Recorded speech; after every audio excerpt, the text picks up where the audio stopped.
Hi, everyone. So nice to see everybody today. Hello. Hi. Can you Very guys exciting. believe we're at the end of December? Like how? Oh, not the end. No. Sorry, the beginning of December. But the end of December is going to be here real soon. It's like The end of the year. I know. Our last show. I know. That's why we saved this for the end. Honestly, we were really excited. We had lots of input.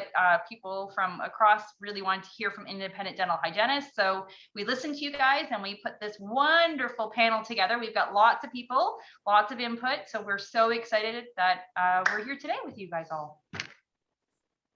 We are. All right. So are we? Yes, we're right at 12 o'clock. So we have lots we want to accomplish today. So I think we should just dive right in and get started.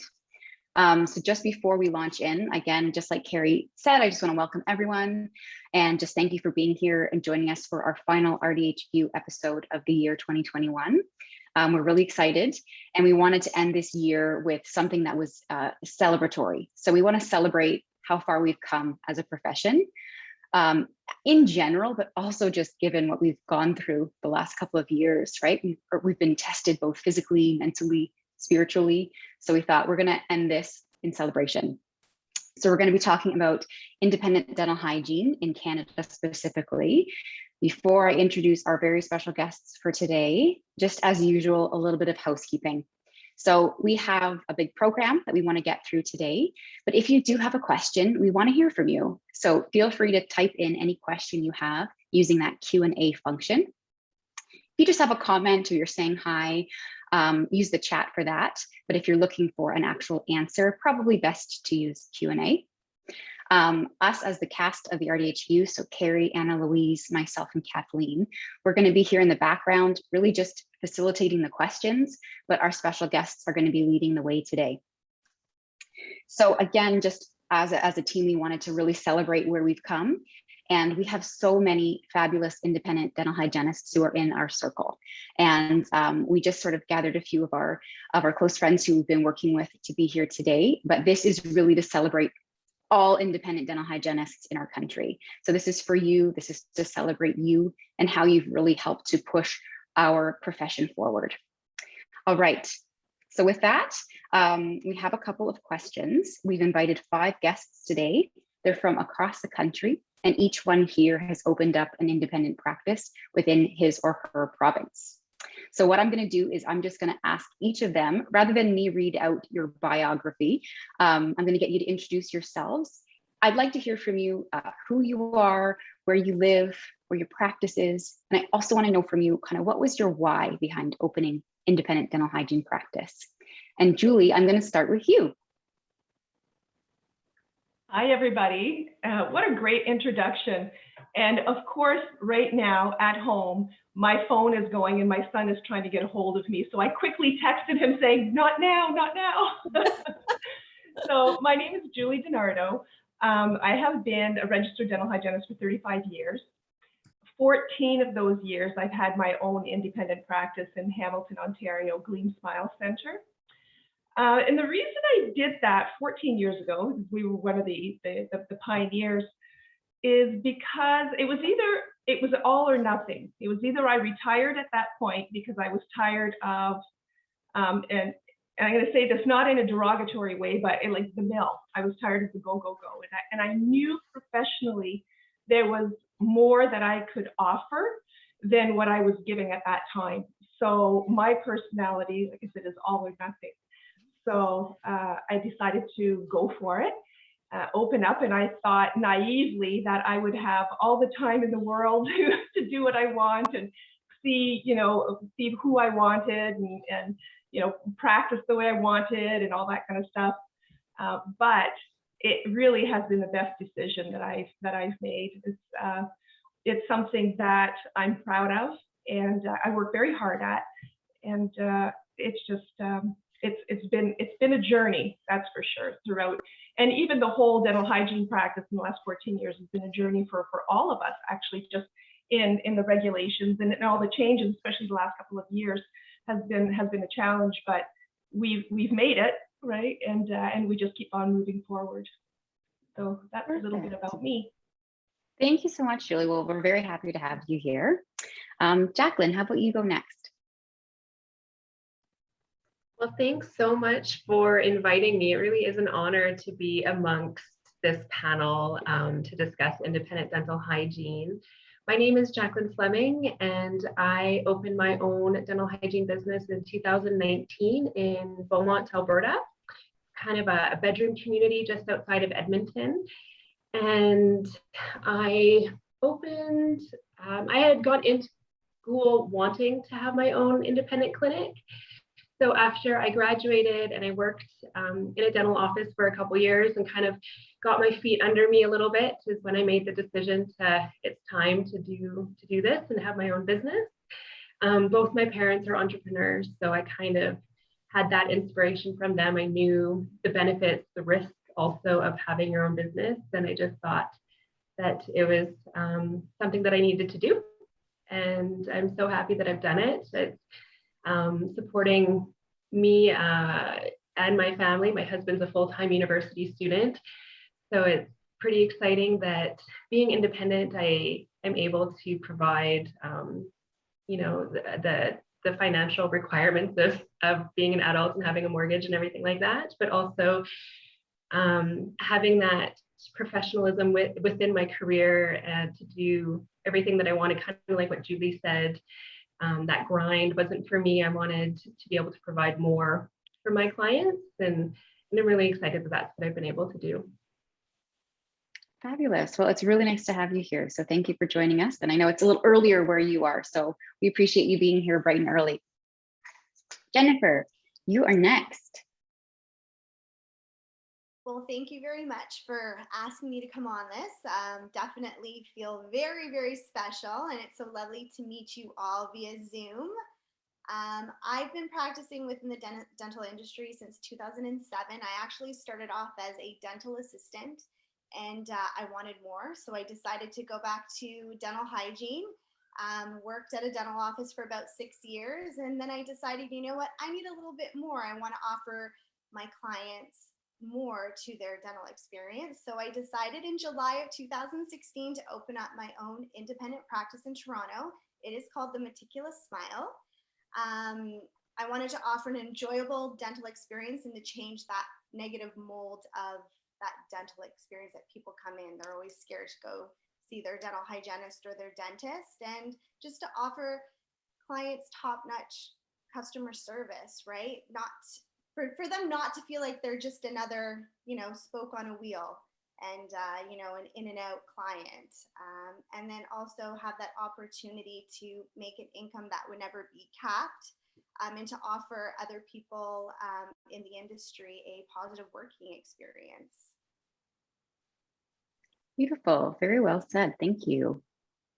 And Joe, how about you? Hi there. So my name is Joe Siegfried. I have my own practice. I opened in October 2019, Kingsmill Dental Hygiene in Toronto, so in the Kingsway neighborhood in West End. Why was interesting. I was working in a TMJ and airway focused practice and sleep dentistry for a number of years. And the practice was sold to a corporation, one of the big corporates, which I quickly learned was not for me. I had never had the idea to open an independent practice. I thought it was just not something I ever thought I would do. And I got to the point where I realized we're very hard on ourselves in dentistry. And much like Julie and Jennifer, and it's probably going to be a running theme, like working 10-hour days with very minimal breaks, and we really do it to ourselves. And so I got to that point where there's a lack of consistency of care with clients that I wasn't be able to do. And in that process, my working schedule had changed, and I started temping places, and just there's a lot of temping happening right now, and there's such an inconsistency in treatment. And the big corporate busy mill was not for me. So while production's important, it's far too often the driving force of dentistry, and that's not the healthcare I wanted to be a part of. So I really wanted to know my clients, and I wanted to be able to provide consistency in care and in their education about their overall sort of health. So that was really why I decided to do it. Perfect. Thanks, Joe. I think there's a lot of people who are resonating with that. So thanks for sharing that. All right, and Mireille. Hello, everyone. Thank you so much for inviting me here today.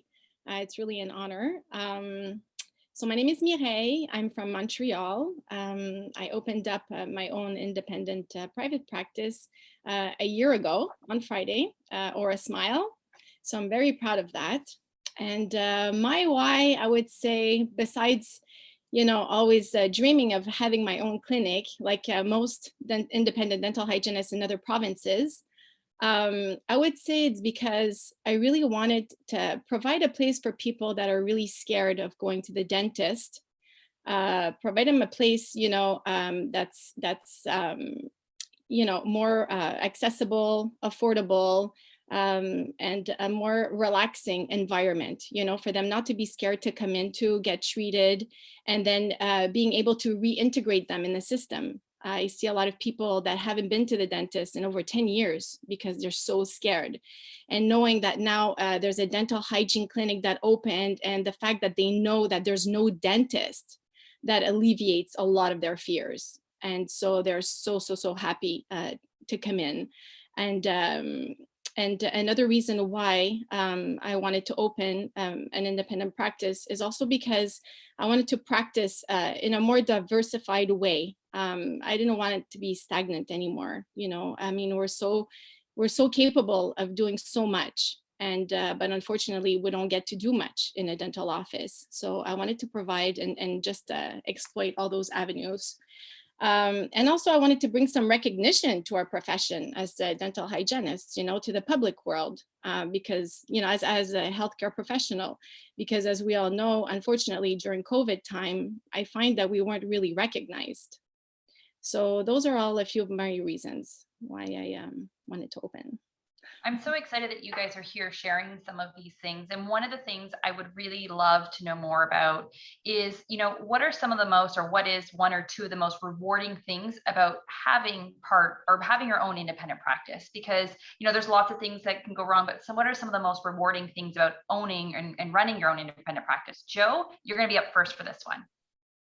Mine's pretty simple. Pride of ownership for me. The pride that I feel going in. I get up 4 days a week. I don't work 7-day weeks or 6-day weeks, but I get up 4 days a week, sometimes 5 if I want to go in on a Saturday, to somewhere that I built, that I started from scratch. And we'll probably get into that later in terms of challenges, but I honestly don't think I've woken up one day and went, oh, I got to go to work since I opened, despite the last 18 months.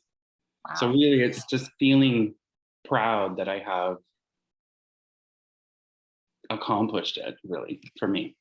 No, that's huge. Mireille, what about you? The fact, like Joe was saying, that we have our own schedule. I mean, that's amazing for me. You know, being a mom of 2 young kids, trying to juggle everything, it's quite difficult at times.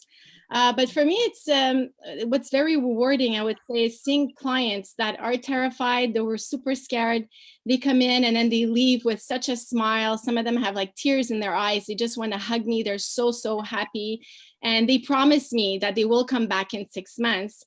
And now being open for 1 year, right? I'm seeing people coming back, and they do come back. So for me, this is so rewarding. That's awesome. You know, and we've changed lives because we make all these connections, as you guys have already talked about, and getting that buy-in from the patient, and then wanting to want more, wanting that help is pretty powerful. What about you, Julie? I'll have to agree with both of you. What you said, pride of ownership is huge. There is a great sense of pride in that. But I think the most rewarding part for me is the environment that I created in the work, the work program, basically, that I work with, in the fact that I'm saving people's lives. And it goes well beyond, you know, taking stain off the teeth. I mean, that's I think we've all passed that. It's about, you know, oral cancer screenings. It's about the oral systemic connection. It's about you know, having pride, knowing that you've made a difference in the fact that maybe this person isn't going down the track of having a heart attack or a stroke, or maybe changing things as far as dementia. So that part is super rewarding for me, seeing the differences in the health of the patients and their well-being. That makes that, yes, that completely resonates with me and with everyone. I can see everyone nodding their heads as they're going. Jennifer, what else would you like to add to that? Because I think there are some very common themes here for sure. But what else kind of inspires you in reward that you find very rewarding? Changing the way clients look at coming in for their dental visits. I've definitely changed the mold within my community of Leslieville, where I am that one person that they truly talk about, all the other small businesses, where I've just built this great relationship and knowledge of the Meticulous Smile and the great dental experience, and how everybody's got to go and check it out, because look no further, you no longer have to dread going to the dentist. So yeah, it feels like a catch-up session whenever I see any one of my clients. Does not feel like work whatsoever. Wow. Yeah. It really is quite fascinating, and it's so exciting to see that you guys have all made it, and you guys have all can provide this for your patients. And it's about balancing it out, because I think right now with COVID and life that we've kind of had to endure and get through, it's about balancing it and bringing back to what's important. And with all of you guys being independent practitioners, there's a lot. So Jacqueline, what else would you like to add? What are some of the most rewarding things about having the practice already? One of the things that I really have enjoyed, especially the last 6 months, is just to watch the growth. Not just of my practice necessarily, of more clients coming in and having a full, completely full schedule where I can't see any more people in December, but also seeing the growth of recognition of our profession through the province of Alberta. We don't have many independent dental hygienists in Alberta. And so to see people talking about it, or in the community, like what Jennifer was saying, I've made lots of connections. And so, for example, there's a community Facebook page, and Beaumont Talks. And there was a post on there, someone was looking for a hygienist, and I was getting tagged and tagged and tagged, and then my phone blew up. I had 12 people book in one day kind of thing. So it's that community recognition, that growth of people looking for dental hygiene businesses. It's not going to the dentist to see a hygienist. Just the growth is so inspiring. And then having other dental hygienists contact me, asking me for advice on how they can start a business, and hygienists being like, we've been watching you and you seem to be making it, so now we are inspired that we could do this too. So it's really just exciting to see that this is the future, and to be a part of the snowball effect is just really fulfilling for me. And that was something that I didn't expect when I started. That's actually for me the most rewarding. Yeah. Amazing. What I love to hear is that, about the community, and how, somebody posted and here you are getting all these new patients and clients through that. So, because I know that it's a challenge with a lot of dental practices and independent dental practices. It's like, how do you get new patients? How do you get new clients? So that's where I want to ask that question. So where do your new patients come from? And I'm going to ask Jennifer first. So a lot of my clients actually come from word of mouth referrals. I have a really high rating of 5-star Google reviews. So people go online all the time and they say, yeah, I searched for, need to find a dentist. And we're the first one that comes up because of our ratings of our 5-star Google reviews. Sometimes people actually come in and they're like, we thought your Google reviews were fake. And then they showed up and they're like, yeah, they're definitely not fake. They're legit to what people say. Awesome. But yeah, prior to COVID, I would join network marketing groups. I did a lot of volunteer and presentations of oral health education at community centers, schools, daycares, and I took part in a lot of local fundraisers and donated to any type of event in the Leslieville community. That's great. And how about you, Joe? Where do your new patients come from?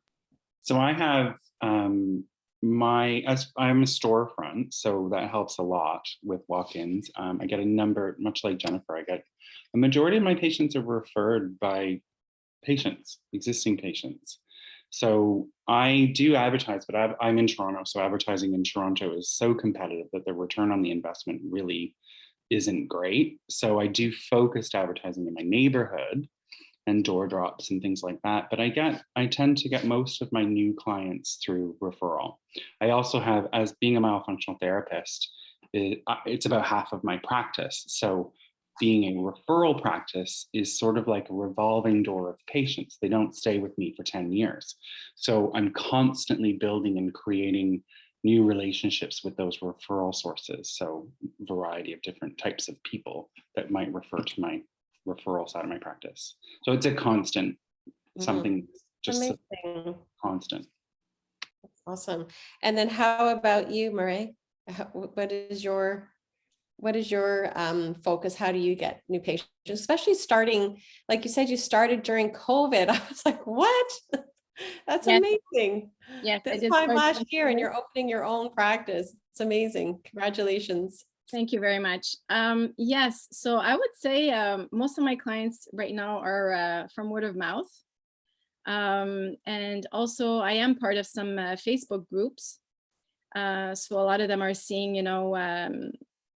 people that come to me, then they post on their Facebook group, and then they're like, oh my God, okay, where is she? Blah, blah, blah. And then they contact me. So I'm getting a lot of that. So that was good for me. I also, believe it or not, some dentists are also referring me some clients, dentists that, because due to COVID, they're backlogged. They heard about me and I'm in the area. So I think instead of losing their clients, because some people don't want to wait, another 4 months, they don't want to be on a list. So, and they know that. So some of them do refer me clients, and but I would say for the most part, it's word of mouth. Yeah. And Facebook, those two. That's great. Well, thank you, everybody. All right. Sounds like there's been quite a few surprises to all of your practices. But I suppose, like Julie, I'm going to ask you, what was the biggest surprise you had by owning a practice? It's been a while now, so I'm sure you have a history of time to look back to.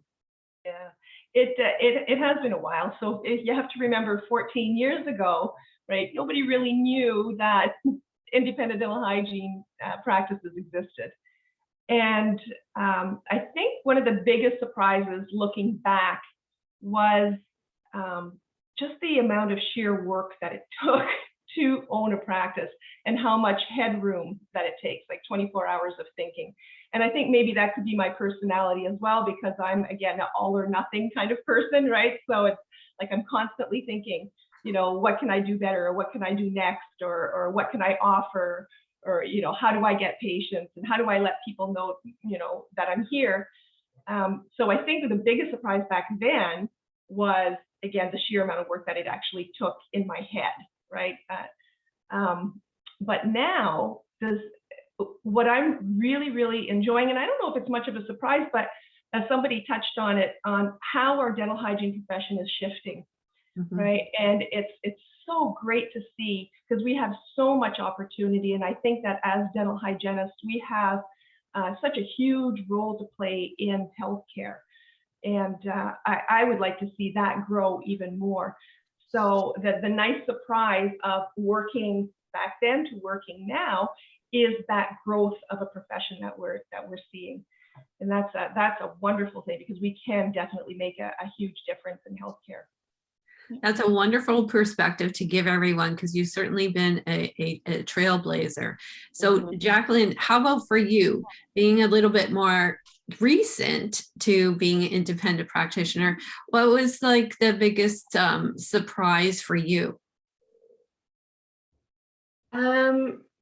To go back to what Julie had just said, one thing that really surprised me before I even started, I worked with people, financial advisors, and people with MBAs to develop my business plan. I had this really phenomenal business plan, and I was going to banks trying to get loans to start up, and they're all like, "Is this real? Is this legal? can you even do this? And then trying to go to the town and get my business license. And they're like, but are you allowed to do that?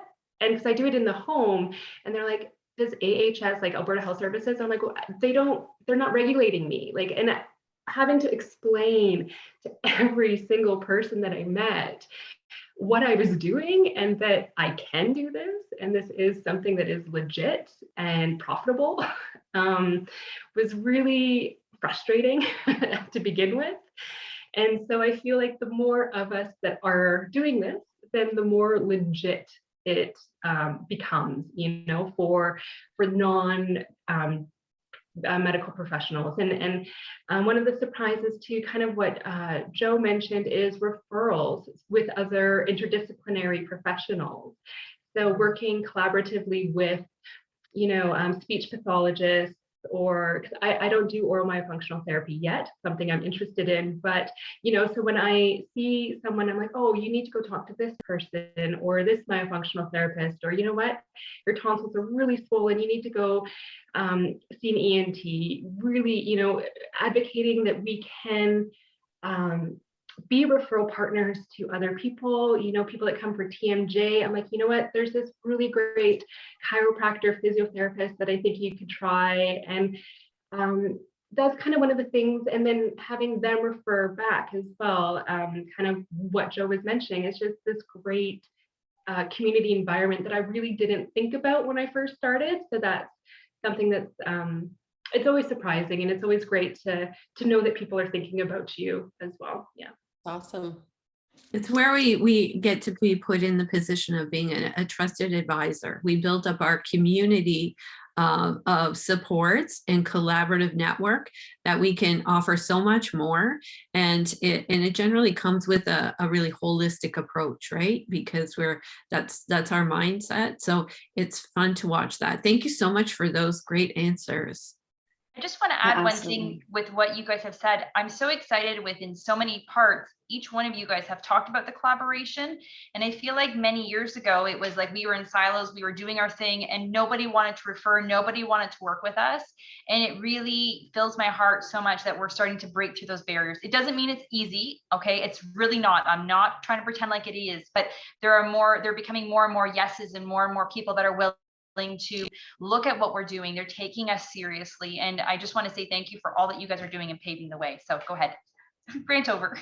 Yeah, no, that was really well said. And I honestly was just about to say something similar, where I really want to acknowledge everyone who's been on this journey, because you're right, Carrie, it's propelling us forward. It's helping us to break those kind of misconceptions. Like Jacqueline just said, are you allowed to do this?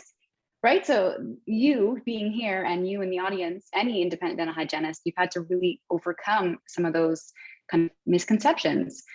So to really celebrate how far we've come, I do feel like it's acknowledging sort of the great benefits of being an independent hygienist. But I really think that we have to also talk about the challenges, right? Because that's really worth celebrating, that you've overcome challenges as becoming these business owners. So I'm going to throw this question out to everyone. Julie, I'm going to start with you. If you could just maybe enlighten us with some of the challenges that you came across on this journey. Okay, so the challenges.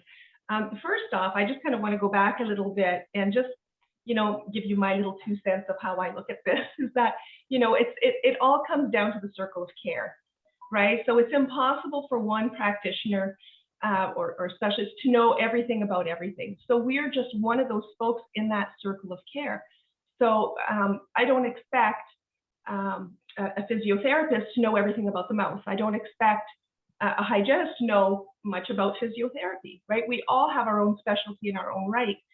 So we are just part of that circle of care, and we do need to do that referral basis for one another, and that's so important.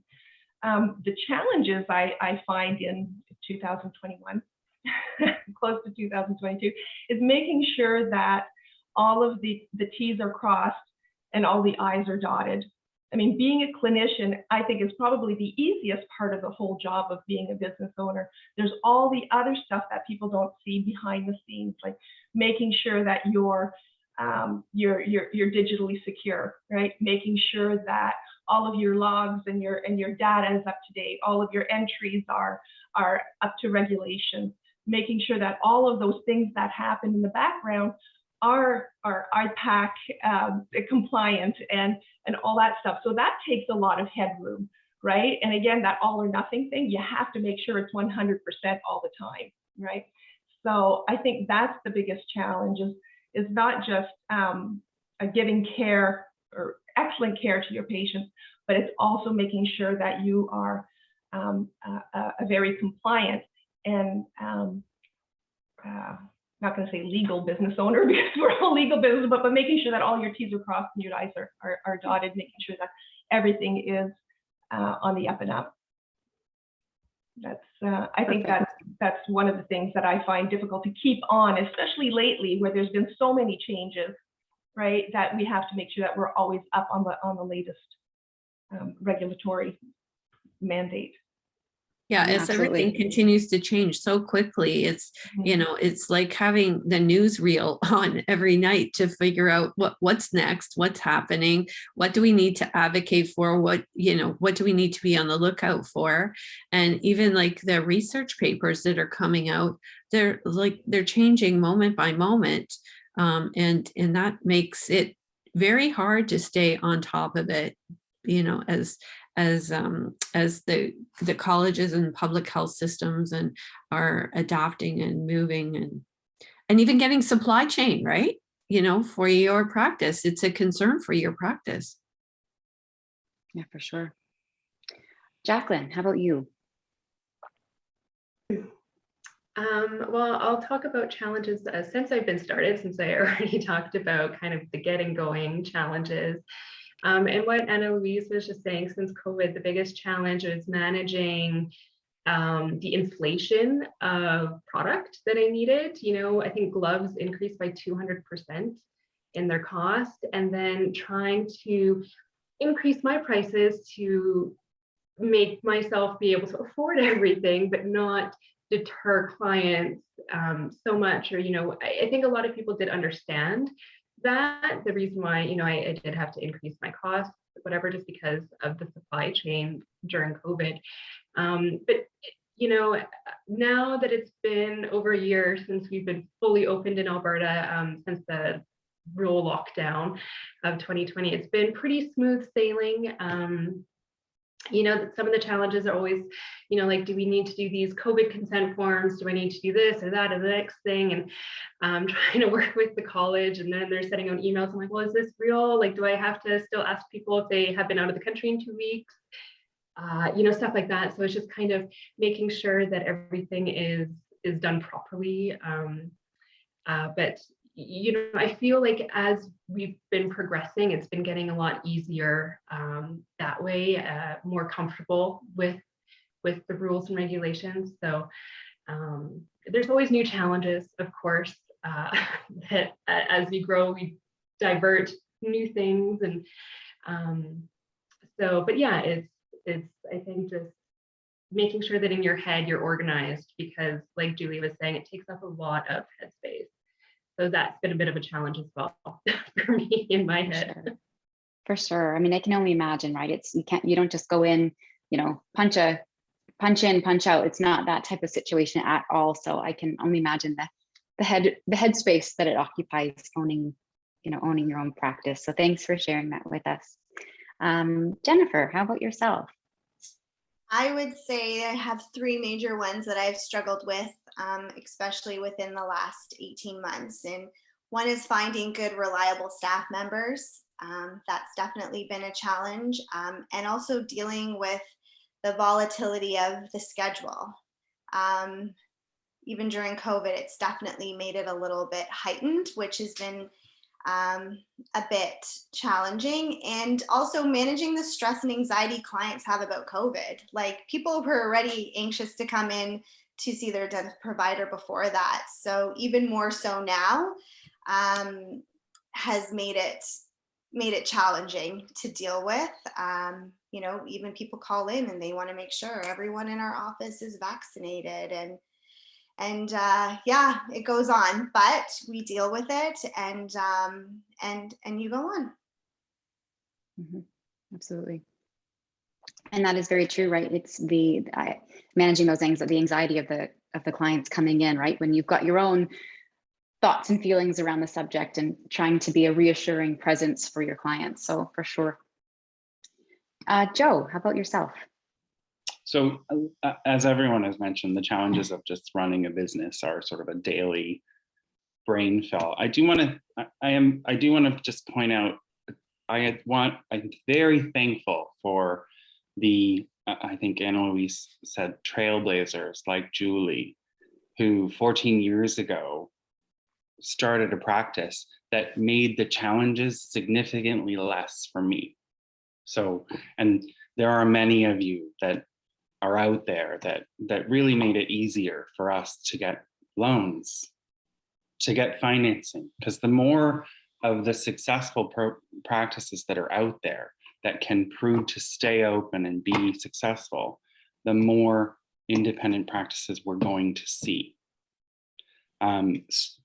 Despite that, it was the biggest challenge for me. It was the beginning, was cart before horse, finding a space before you can really complete your business plan, before you can actually get the money and the funding. And so those were the challenges. And I mean, I come from a marketing and a somewhat business background prior to my career in the industry, but that was probably the biggest challenge in the beginning.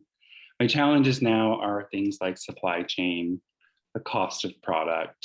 I have a very loyal, great client base that I absolutely adore, and they've been very supportive. So it's been great that way. But the biggest challenge is just the cost. The cost of putting somebody in a chair right now is quite significant. Absolutely. Thanks, Joe. And that was very gracious of you, what you said. And you're absolutely right. Just thanking the trailblazers who were kind of the first ones to start doing this and making it easier. Not easy, but maybe a little easier for those of us kind of coming on later on. So that was very, very well said, Joe. Mireille, how about yourself? Well, for me here in Montreal, I mean, in the province of Quebec, it's only been 1 year. So I'm really navigating uncharted waters. And with that being said, there's a lot of challenges with that. I mean, I have to follow all the rules and regulations, but they're constantly changing.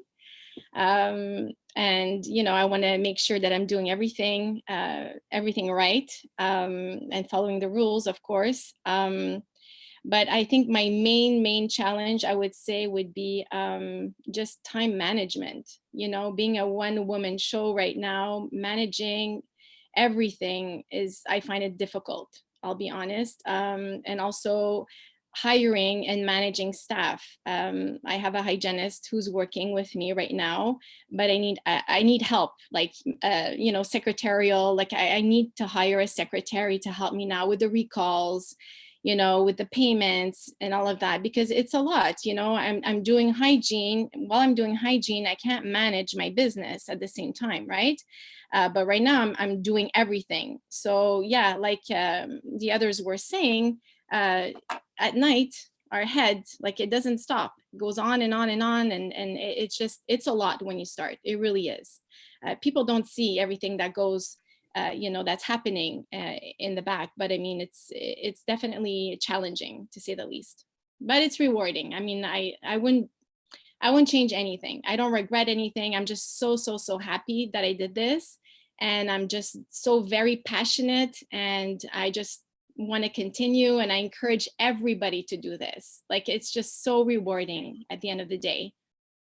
I want to say thanks for everybody for being open to share some of your experiences. And people always want to talk about the exciting things and all that stuff, but what we just talked about, what you just shared, is the reality of owning a business as well. And part of why we wanted to do this was to bring in, the excitement and highlight, but also to talk about the truth of what it could be like. So I now get the fun question of asking you about what makes your practice unique. So each of you have a bit of a different kind of spin, a different kind of practice. And we thought that was kind of fascinating to bring forth to the members out there, so they could see how you could really kind of make your practice your own and focus on things that you're really passionate about. So Jennifer, let's start with you. What makes your practice kind of unique that way?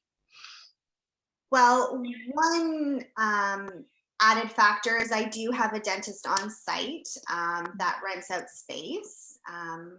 Another unique feature that I could say I have is I do have online booking. So when they go onto my website, they can pick their day, time, provider. So I basically can wake up in the morning and have 5 appointments booked for the following week. And then another unique feature that I think that I've brought to my practice is I treat everybody who walks through my doors as if they're my only patient or as if they're a visitor in my home, and it makes them want to come in for more and to continue that ongoing professional relationship. I really am impressed that you have the online booking. To me, that is one of the reasons that I choose some of the healthcare providers I use, because I'm like, okay, I want to choose and I want to commit, and I'm going to choose it at 11 o'clock at night when I'm sitting down before I go to bed. Let's make my appointments. It's like I never can make time throughout the day because we get so busy. So I think that's a really neat asset. Joe, what about you? So as I mentioned before, I work as a myofunctional therapist, so that's a significant part of my practice. So it does bring a lot of uniquenesses. There's not a lot of independent practices doing that, certainly in Toronto. Physically, I created my clinic to not be, and I think this is very common in independent practice when I visit other people's practices. My clinic is not white and gray and stark. It's not, it doesn't feel, I made my practice feel like home. Much like Jennifer just said, we make our clients feel like they're coming somewhere they want to come, and it's comfortable, and it's that was a really key. I literally use the same color paint as one of my rooms in my house to paint my practice, and the floors are wood floors, and that really sets you apart. I feel like that sets me apart from a lot of the dental offices in my area.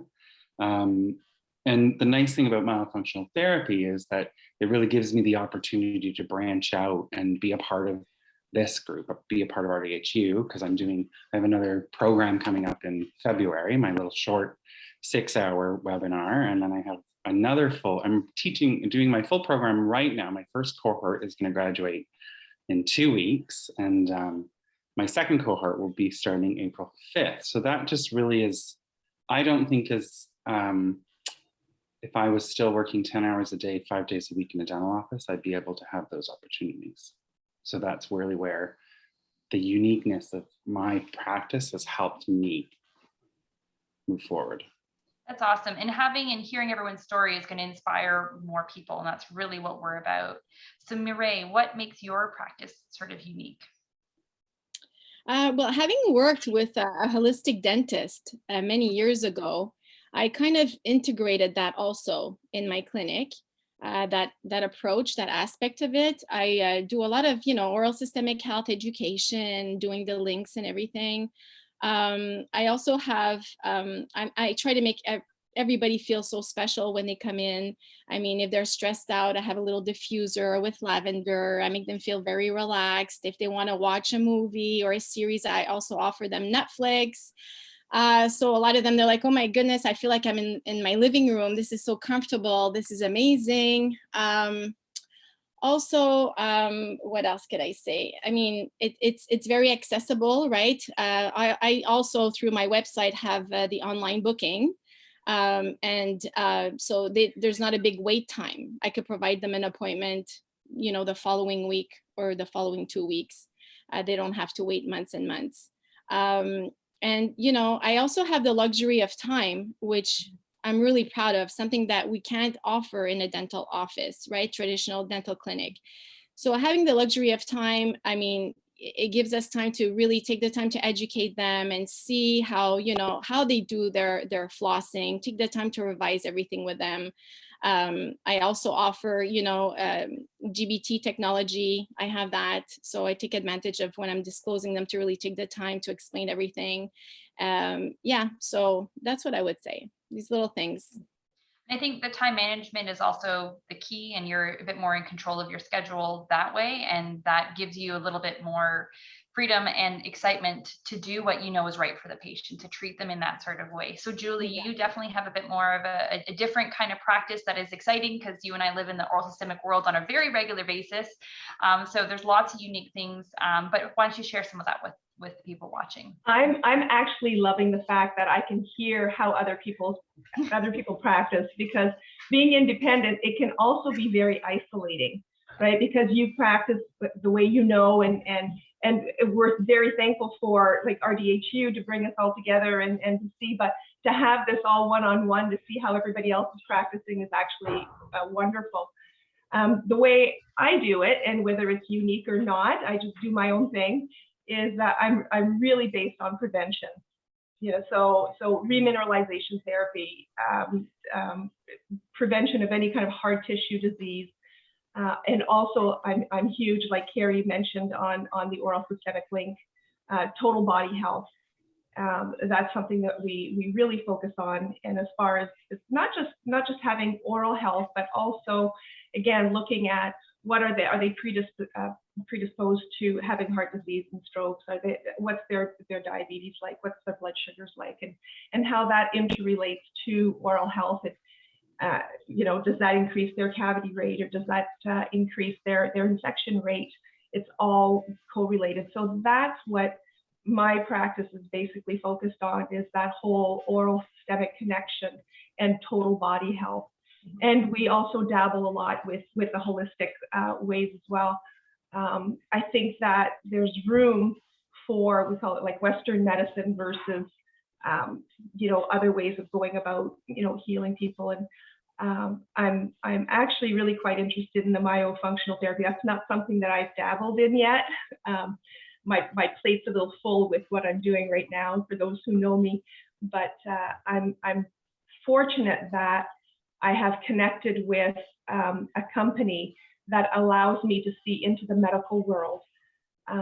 So I deal with a lot of doctors, a lot of nurses, and treating patients in that realm. So it's not only treating patients within my clinic, but also I'm able to go out into a medical practice and treat patients there as well. So that whole avenue is opening up for dental hygienists as well. So that's something that's going to be coming up in the future, and hopefully, you know, that entrepreneurship of trailblazing is still in me, and I've got a few years to go yet. So to hopefully that will pave the path for some people to increase their way of practice in that aspect.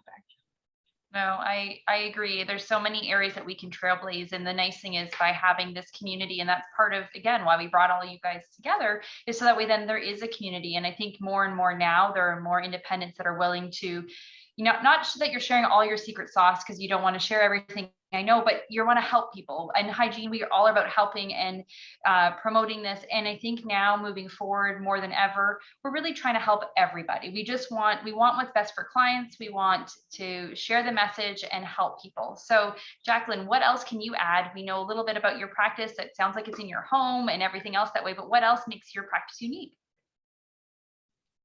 Yeah, so it is in the house. So I definitely try to make people feel welcome and in the house, but that's also brought challenges with COVID, because I'm like, people are coming into the house. But one of the other things, so this has been mentioned before, I think Marielle mentioned it, but people that have anxiety don't have anxiety when they come. They're coming into a home, they're not hearing other noises, they're not hearing a kid crying in the background, and they feel less pressure. So if I tell them, hey, you know what, this tooth is pretty broken down, or the amalgam filling, there's a big crack, you might need a crown on it. They're not feeling that financial pressure, you need this crown kind of thing. Or I get to be like, you know what, I think your wisdom teeth need to come out. It's probably, you know, there's food impaction there. Here's a really great surgeon. Here's a really great dentist that does extractions, and giving those kind of referrals, and people trust who I'm referring to. They know that it's nothing, I don't get anything out of that referral, you know, other than the referral connection. So they feel it's an honest opinion, which is wonderful. I also have laser technology. So talking about that oral health, total body health, reducing your bacterial count, and then getting into just that oral health education has been really wonderful. So people have been a lot of word of mouth referrals because of the laser. They're like, you have to go see this hygienist. And because they are also seeing, if they come back with, if they have gingivitis, I do a laser treatment, they're more prone now, I'm noticing, to really brush twice a day for 2 minutes with that electric toothbrush, because it's just that inspiration that they needed, and then they see the results.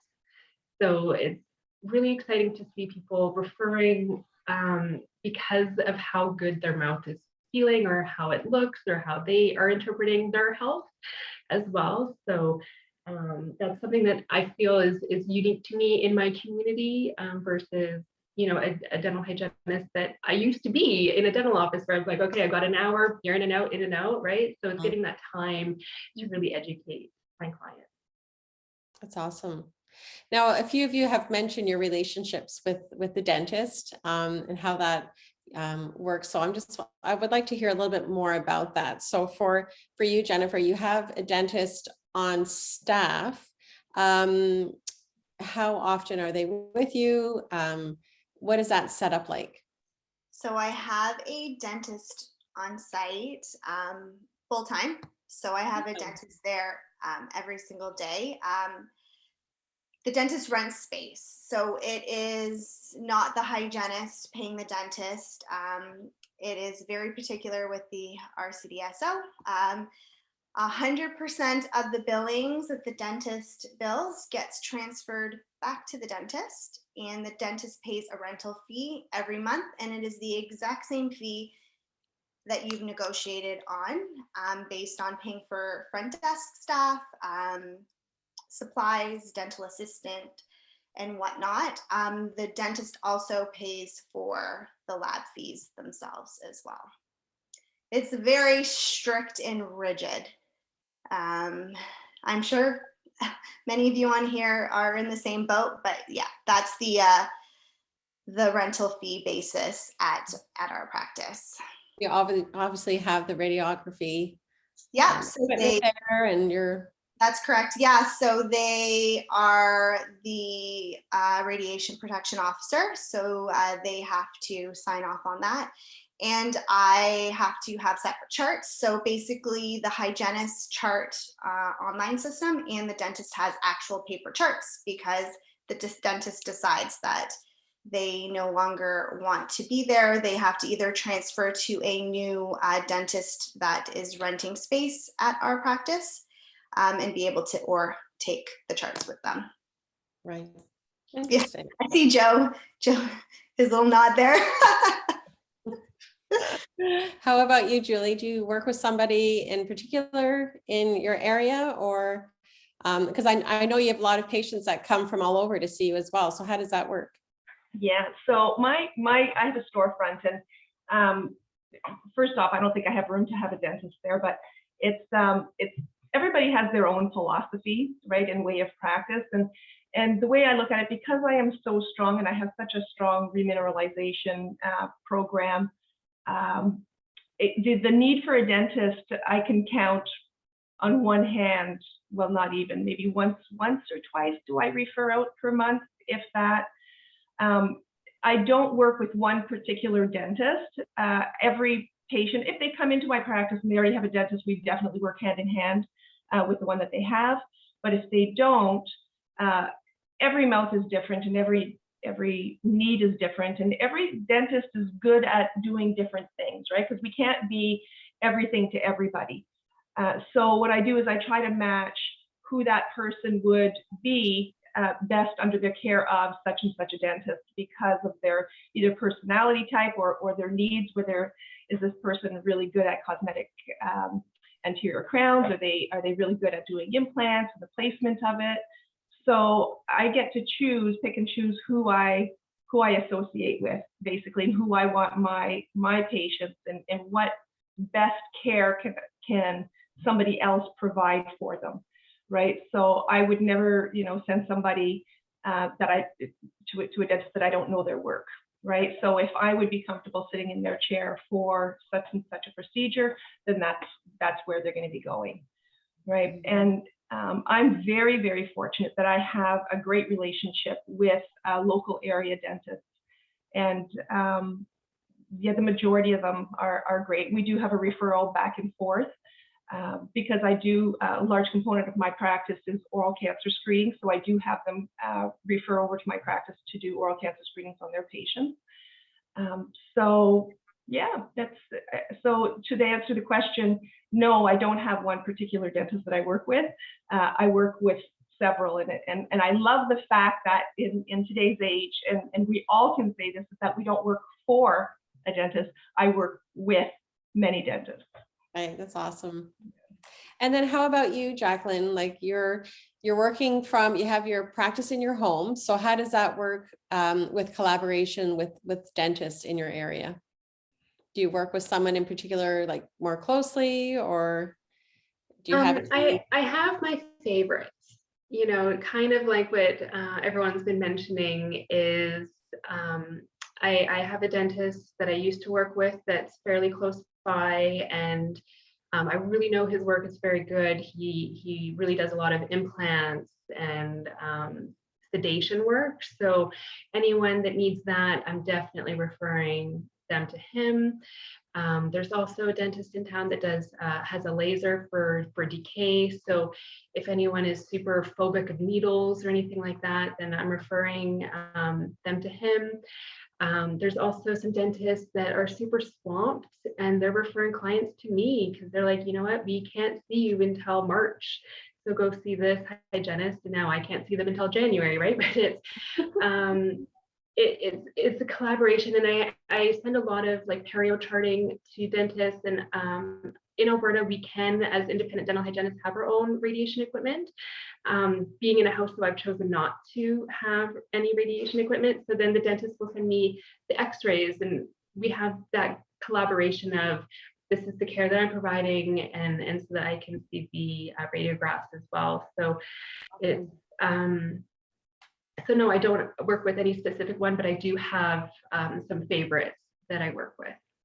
That's great.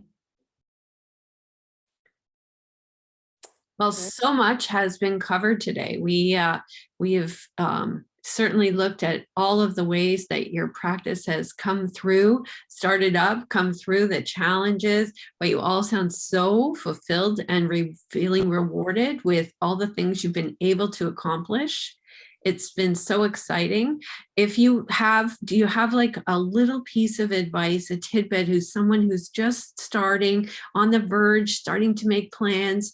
I think you've been very inspiring, but do you have a little piece of advice to give? How about Mirelle? How would you feel? Because you're still in the growing stages. Yes, I would have to say for the hygienists in Quebec that are starting, you know, I did get some negative pushback from, you know, certain dentists and people, you know, around me, unfortunately, when they heard that I wanted to do this. I would just tell them to stay focused, stay on track, and just, you know, believe in your dream, and it's all going to be worth it. And I'm happy I didn't listen. I mean, I still get a little bit of negativity here and there, but I'm just so happy that I stayed focused and on track and did my own thing. And yeah, it's really worth it in the long run. Excellent, great advice. Yeah. How about you, Joe? I would say that if anyone were to approach me about independent practice, the first thing I would say would be I would encourage them to continue to talk to other independent practitioners. And use the resources that are available. There are a few organizations. I mean, in Ontario, we have the Dental Hygiene Practitioners of Ontario. I have to say that was probably one of the most resourceful groups of people for me to talk to in the beginning. And I didn't even know they existed until I met another independent practice owner. So use the resources that are available to you. The CDHA has a small program. There are people that teach independent practice courses. Just just to learn the, you know, cart before horse process. That's really what it is. Well, thanks, Joe. How about you, Jennifer? I would say, like everybody else has said, follow your dreams. Do not get discouraged. I went to the banks and I had people look at me like I had 6 heads. And I was turned down by many banks. And I had one bank that believed in me. And it was only because she had previously worked with an independent dental hygienist a few years prior. And she said, no, I'm going to fight for you and we're going to get you this loan. And she got me that loan. And now I opened up my second practice in July in Toronto. And I would just say, follow your dreams. Anything is possible. If you put in that hard work and that dedication, it's going to work. You build it, you work hard, they will come. And so on that note, Jen, yeah. On that note, you have some exciting news. So there's a new course that's coming up with RDHU, which kind of fits right into this whole segue. So would you like to tell us a little bit about the course you have coming up in the new year? Yeah, so we have a 4-week course that is starting February 2nd with RDHU.